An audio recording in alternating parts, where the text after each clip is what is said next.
So when it comes to graphing absolute value, we have to keep in mind that our equation is set up with what's inside our absolute value brackets to be x minus h.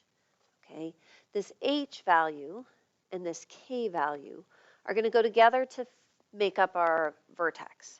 However, remember our h value looks like the opposite of what it is inside our equation. And what I mean by that is if you look at this h value, it looks like this h value right here should be a -3. But our h value is actually going to be a +3. And the reason is, if you break down this equation, it's x minus h.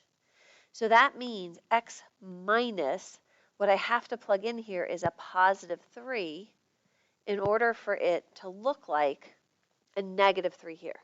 If I plugged in x minus -3, then really that would simplify to be x plus 3. So this h value works out to be the opposite of what it looks like. And that's really confusing. And if you don't remember why it works, that's okay for right now.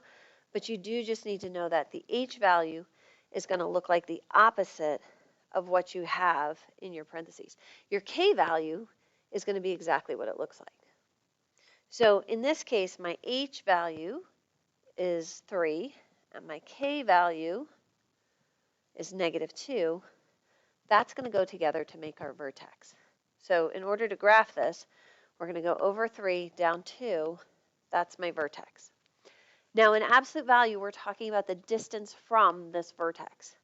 So if I have one spot to the left or one spot to the right, we're going to go over 1 left and up, over 1 right and up.